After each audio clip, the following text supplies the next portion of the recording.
नमस्कार दोस्तों, आज हम पढ़ने वाले कोशिका के बारे में। कोशिका चैप्टर कक्षा 11 का बहुत ही मेन चैप्टर है, क्योंकि बिना कोशिका के कोई भी बायोलॉजी का चैप्टर पढ़ना सबसे बड़ी मूर्खता की बात है, क्योंकि कोशिका से ही सभी चैप्टर लिंक है अर्थात जुड़े हुए हैं। ठीक है, सबसे पहले हम कोशिका के बारे में पढ़ते हैं। कोशिका क्या होती है? यहाँ पर देखिए, कोशिका जीवन की क्रिया इकाई, जीवन की इकाई। एक आपने कक्षा 8 में पढ़ा होगा कि कोशिका किसे कहते हैं। क्या पढ़ा होगा? कोशिका किसे?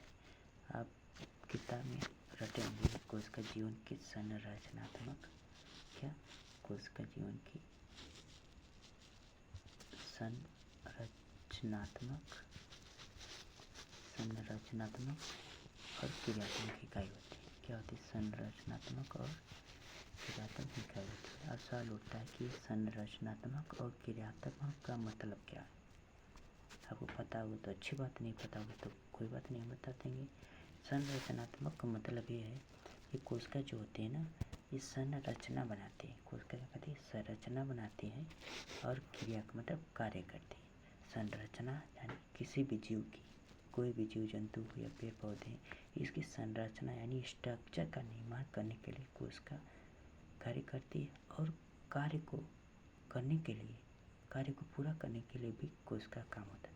अर्थात कोशिका स्ट्रक्चर बनाती है और कार्य को भी पूरा करती है। इसलिए कहा जाता है कि कोशिका जीवन की अर्थात लाइफ की सबसे छोटी इकाई होती है, इसलिए संरचनात्मक क्रियात्मक इकाई। करेक्ट। लेकिन इन चैप्टर में ये नहीं दिया गया कि कोशिका की खोज किसने की। डायरेक्ट दे दिया कि रॉबर्ट हुक के बारे में नहीं दिया, डायरेक्ट दिया कि लीवेनबर्ग हाक के बारे में। करेक्ट।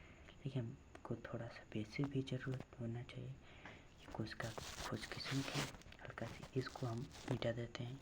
ठीक है, इसको मिटा देते हैं, 2-4 पंक्तियाँ लिखेंगे।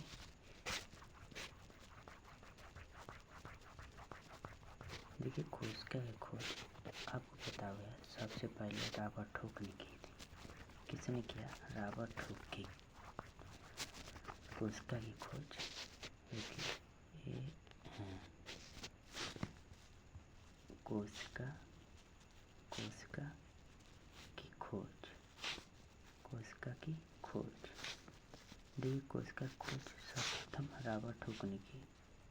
किसने किया? रॉबर्ट हुक, सन 1665 में। आपने रटा होगा कि कोशिका की खोज 1665 में रॉबर्ट हुक ने किया। मैंने पूछा कि वो कोशिका कैसे थी, जीवित थी या मर गई थी? तो कहेंगे सर ये तो भैया ये तो पता नहीं कि वो जीवित कोशिका थी या मरी हुई कोशिका थी। मैंने कहा उन्होंने जो कोशिका की खोज की थी वो डेड सेल थी। डेड अर्थात मरी हुई कोशिका थी।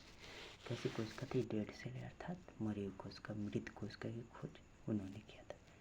ये सवाल पूछ सकता है कि मरी हुई कोशिका का अर्थात मृत कोशिका की खोज किसने की? तो आप क्या लिखेंगे? Robert Hooke. किसने खोजा था? रॉबर्ट हुक ने। हल्का से और बेसिक आपको बताते रहे कि किस पौधे में की थी।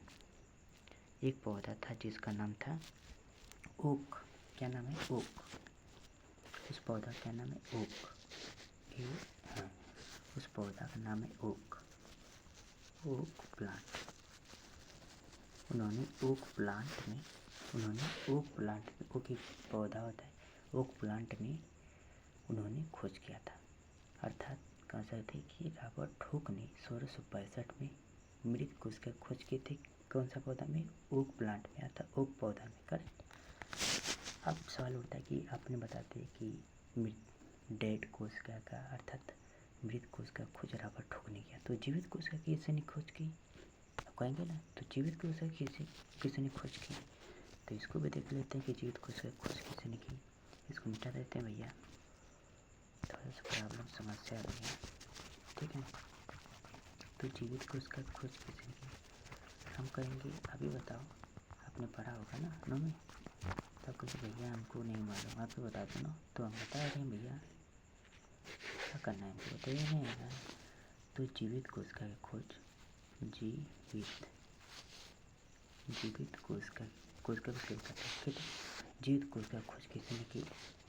लीवेनबर्ग, लीवेनहॉक। किसने खोज की, जीवित कोशिका खोज किसने की? एंटोनी वान लीवेनवेनहाक। करेक्ट, जीवित कोशिका किसने की? लीवेनवेनहाक। अब एक सवाल और, ठीक है, एक और बेसिक सवाल है कि कोशिका को और क्या कहा जाता है। देखिए कभी कभी आपको कोशिका जो दिया है ना, कभी कभी कोशिका का आपको दिया रहेगा कि कोशिका के अध्ययन को क्या कहते हैं। क्या दिया होगा, कोशिका के अध्ययन को क्या कहते हैं? तो कोशिका के अध्ययन को हम साइटोलॉजी कहते हैं। क्या कहते हैं? साइटोलॉजी। कोशिका के अध्ययन क्या कहा जाता है? साइटोलॉजी। किताब में लिख लो, कोशिका के अध्ययन को साइटोलॉजी करते हैं। जैसे हम जीव विज्ञान के अंतर्गत किसको पढ़ते हैं? पेड़ पौधे जीवों के बारे में पढ़ते हैं, तो उसे क्या कहते हैं? जीव विज्ञान अर्थात बायोलॉजी कहते हैं। उसी प्रकार कोशिका को हमें अध्ययन करना है तो उसे क्या कहेंगे? साइटोलॉजी। क्या कहेंगे? साइटोलॉजी। Correct, correct. आप हल्का सी एनसीईआरटी में आप एनसीईआरटी पढ़ते हैं थोड़ा सा, ठीक है, ठीक। एनसीईआरटी पढ़ते हैं, लिखा कि जब आप चारों तरफ देखते हैं तो जीव और निर्जीव दिखाई देते हैं। अब पहला सवाल होता है कि जीव क्या होते हैं और निर्जीव क्या होते हैं।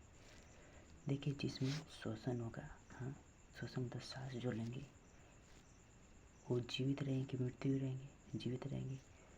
यदि किसी के शरीर में ब्लड का सर्कुलेशन हो रहा है तो जीवित रहेंगे कि नहीं? तो जीवित रहेंगे। कोई बढ़ रहा है, विकास कर रहा है आंतरिक रूप से, मतलब शरीर के अंदर से बढ़ रहा है, तो उसे क्या कहेंगे? कि वो जीवित है। करेक्ट। तो आप कहेंगे भैया एक और सवाल है कि भैया जो रेत के टीले होते हैं वो भी तो वृद्धि करते हैं, बालू उसके ऊपर जमा होती है और बड़े हो जाते हैं, टीले बन जाते हैं। तो मैंने कहा वो बाहरी रूप से हो रही है, अर्थात बाहरी रूप से हो रही है तो नीचे हो रही है। शरीर के अंदर से यदि वृद्धि हो रही है तो उसे क्या कहेंगे? जीवित है। करेक्ट। तो ये कि जीवित और मृत्यु के बारे में आश्चर्य